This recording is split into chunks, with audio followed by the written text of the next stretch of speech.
Okay, what is going on, everyone? It is Chris here with Hertastic Reviews.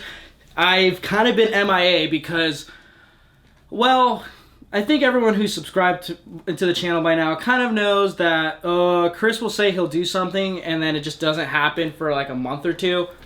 Kind of that situation right here.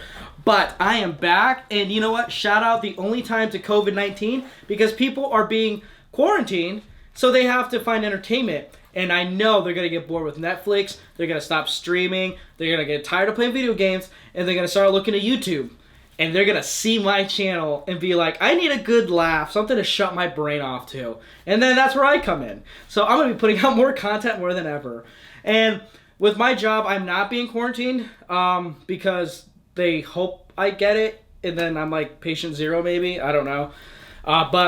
Yeah, I work at a bank, so I have to manage everyone's money. So if you're ever wondering why I'm tired or whatever with these videos from now on, it's because I'll be working a lot more. But I'm not sick or anything, so that I'm grateful for that. But anyway, I want to make more content now. And one of the big things that influenced me to come back and kind of have like a more positive approach was with Heath from Serial at Midnight.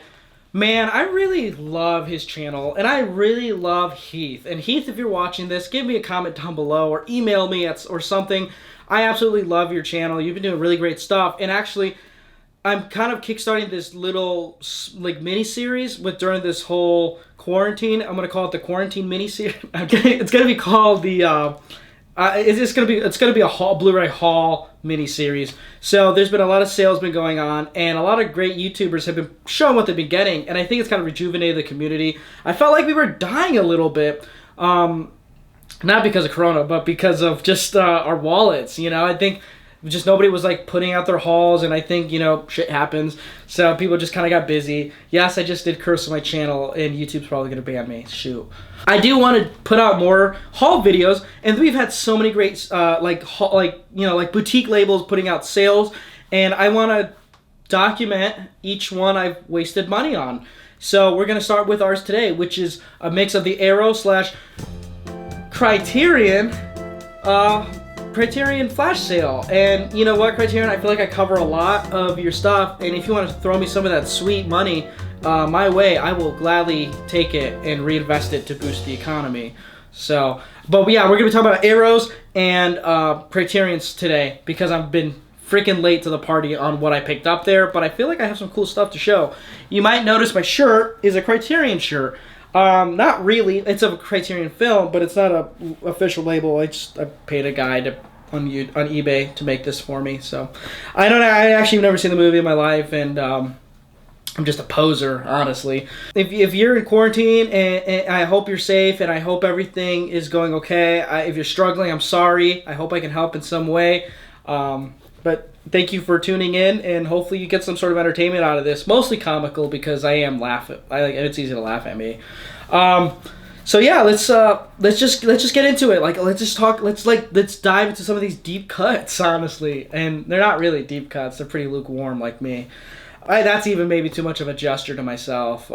Anyway, let's talk about the Arrow Academy. I only picked up one, so I don't know why I hyped it, but Arrow is probably one of my favorite boutique labels, if not my favorite, because you get the Arrow Academy, the high quality, high society films.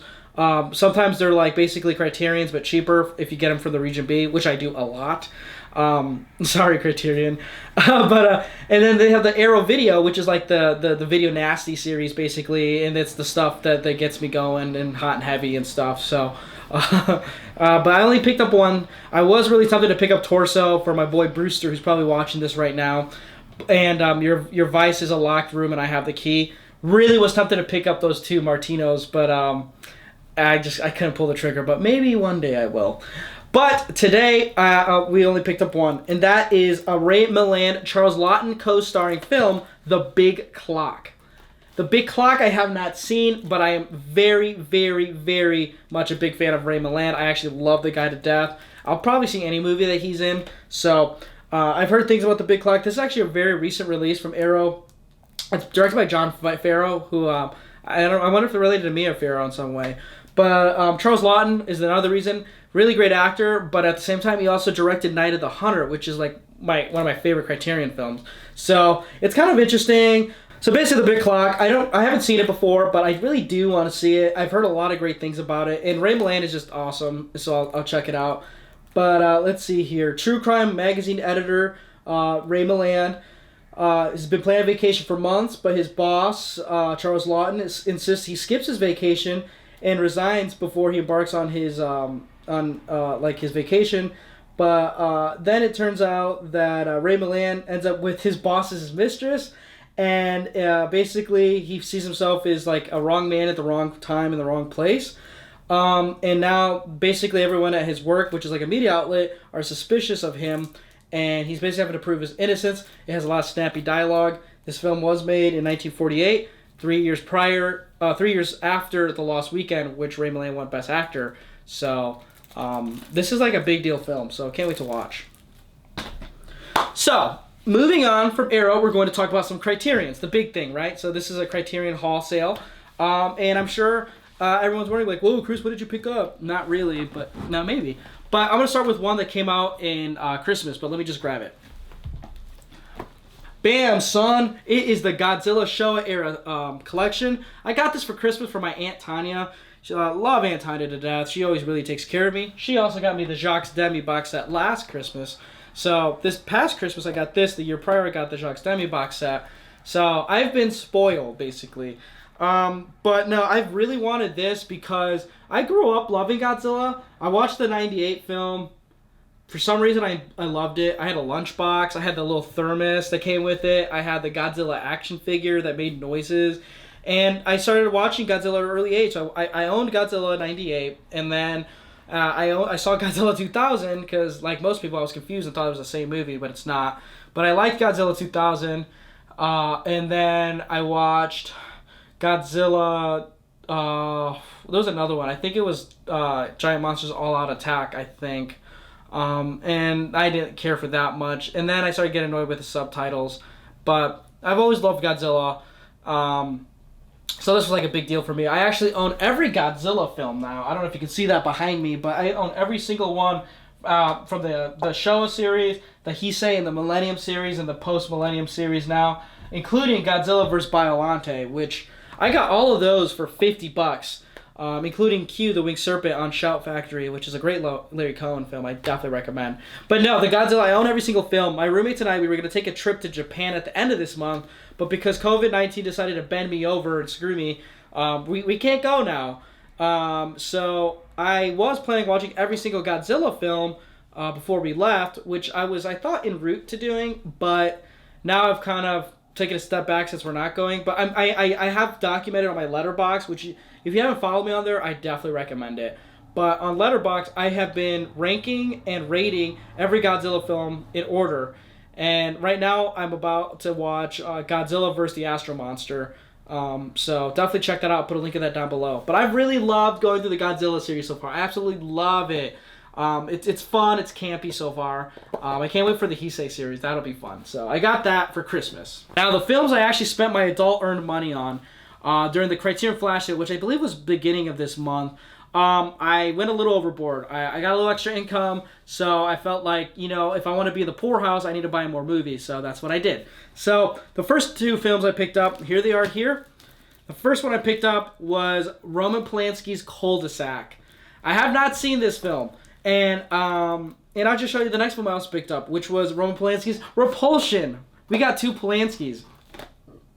I think the FBI is like listening in on this now. They heard Polanski and me, and we're like, what's going on? And I think the reason they're curious about me is because they know I'm sort of like flick pick at this point in my YouTube career, where I talk about movies I haven't seen before. I don't post very often. I have too much energy for a very casual channel. I'm going to start charging people for my podcast soon.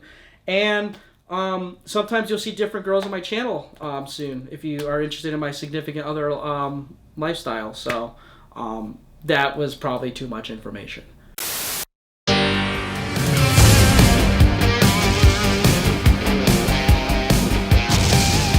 Anyway, but speaking of YouTubers I don't like, right? But I own Cul-de-sac now and Repulsion, And I own already Rosemary's Baby. I bought on from a friend on a Criterion page I'm a part of. But now I own all 3 of them. Now, Repulsion I've seen, and this was 65. This is a damn good film. It is terrifying. It is chilling. One of the short film scripts I'm working on has been influenced by Repulsion, and I really, really recommend this film. I've already seen it once before, and it was like, man, like there was some really good stuff. So naturally, after seeing this and then watching Rosemary's Baby, I have to watch Cul-de-sac, and I didn't know any other way to see it because it wasn't streaming. So I was like, I'll just buy it. So now I own all 3 of the suburban horror trilogy that Polanski put out. Cul-de-sac, there's a really good opening score to this that I added to one of my playlists, and I thought it was really good. So now I really want to watch this, and it stars Donald Pleasance as well. I'm very interested in knowing what Cul-de-sac is all about.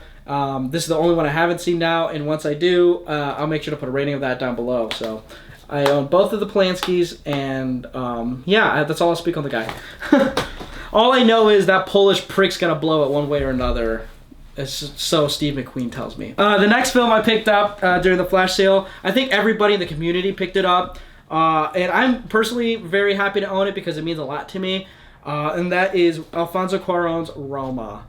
Now, Roma came out in 2018. It's the first Netflix film to have a release, and man, it is a gorgeous release. I haven't opened it yet, but it's a digipack, and I've seen pictures. This was a must-buy. I was going to get Y Tu Mamá También with it, but that was sold out. Looks like I ripped a little of that. Now I'm really sad.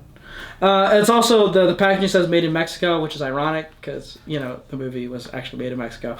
But no, Roma is a fantastic film. Really about Alfonso Cuarón's life growing up, from how he remembered it. I'm Hispanic. I relate to this movie a lot. My grandfather lived through a few of the moments in this film.